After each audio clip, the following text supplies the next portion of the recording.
Hi there, my name is Ruth and thanks for watching my YouTube channel. So, today's topic is about emotional health. I love this topic because so many people today in society do not feel like they are able to share their emotions. They hear, oh, they're just too emotional, or they hear they're not emotional enough.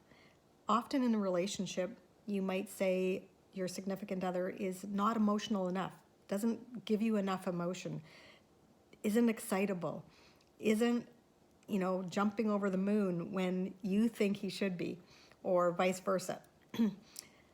Emotions are something that some of us struggle with more than others. And some of us tend to suppress our emotions because we don't want to feel silly or out of place or embarrassed because we've been too emotional. But it is very important to know where you're at with your emotional health. Emotional health is important to your overall health and well-being. And suppressing those emotions, pushing them down, is not healthy. It's not good for your body. It's not good for your health. In fact, suppressing emotions can actually lead to a breakdown of your health.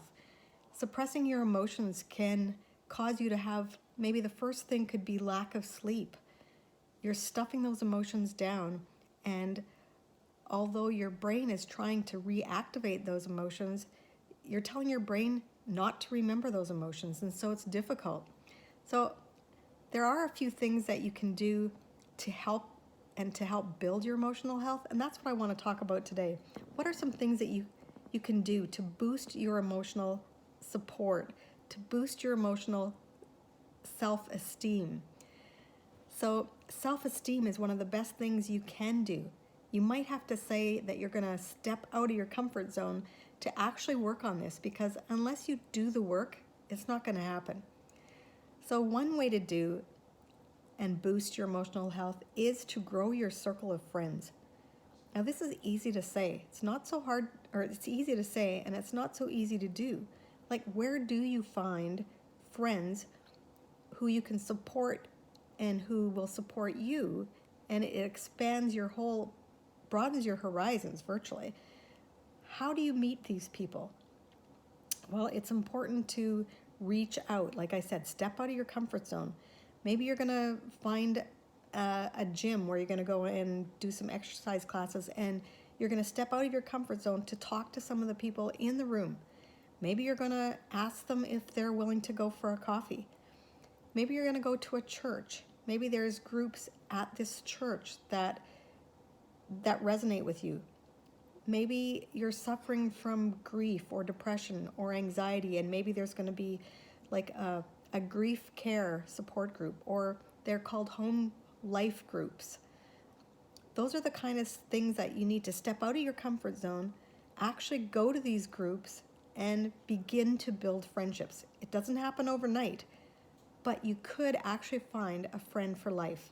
So that's one way on how to grow your support system. Like, maybe it's going to a knitting group, maybe it's going to a book club, maybe it's going to the library, and not being afraid to step out of your comfort zone to talk to people, like real people.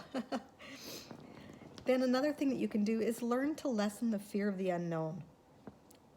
So sometimes researching these things, like maybe you need to research some of these groups. Maybe you need to actually step out of your comfort zone, step into a new room, and find out. Ask people what this is all about. What is this group about? Is there a mission statement? Is there, like, what are the negatives, what are the pros and the cons of going to a group like this? Learn about it. Research a little bit about it and lessen the fear of the unknown, because it might help you out with reaching out and stepping out of your comfort zone. Get moving is another thing.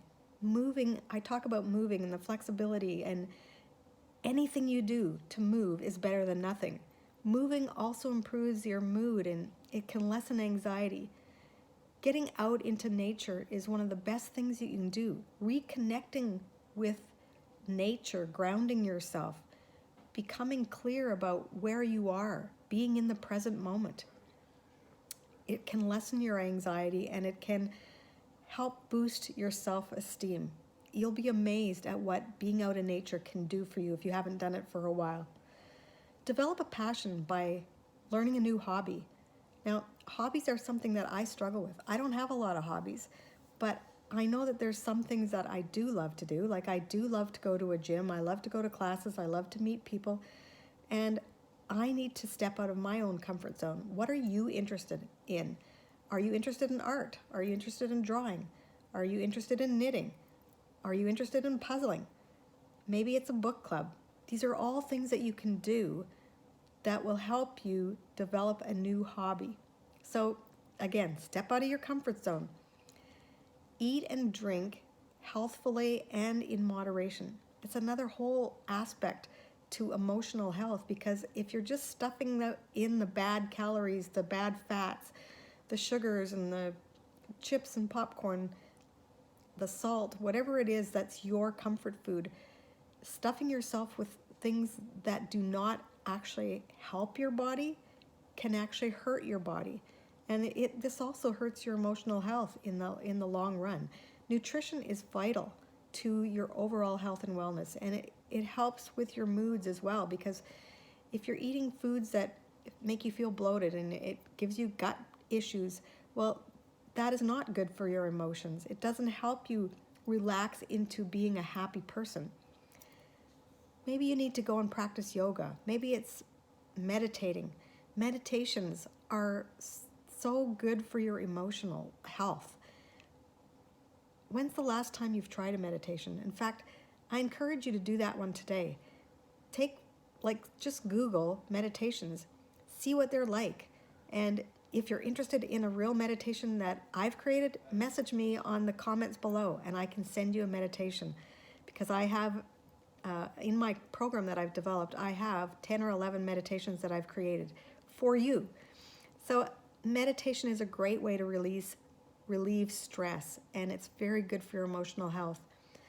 Manage your time. Never add time. Like if you need to do something, don't put it off. All it does is make your brain try and remember it later. If you do it in the moment, it just crosses off so many of your to-do lists immediately, and you don't have to worry and think about, oh, I got to do that. I got to do that later, because it just makes it gives your mind actually mental fatigue to try and keep remembering that you have to do something. So again, manage your time by setting goals and writing a list if you have to, and then checking them off. It will make you feel good. It will boost your self-esteem. It will be good for your emotional health, because you're going to feel good that you actually ticked it off the list. Okay, so those are just a few things on how to boost your self-esteem, how to boost your emotional health. And again, I urge you to do something today. Do a meditation. Try it. Think about how you feel before you meditate, and then feel how you feel after you meditate. Just think of one word. Okay, so maybe right now you're feeling like you're overwhelmed. You have so much to do. Okay, so that's my word right now. I'm overwhelmed because I have too much to do. I'm going to go do a meditation, and after it, I'm going to come up with a word, and I want you to do the same, because you're going to see that the word has changed. This meditation will have changed your outlook on life for today. I'll talk to you again real soon. Bye for now.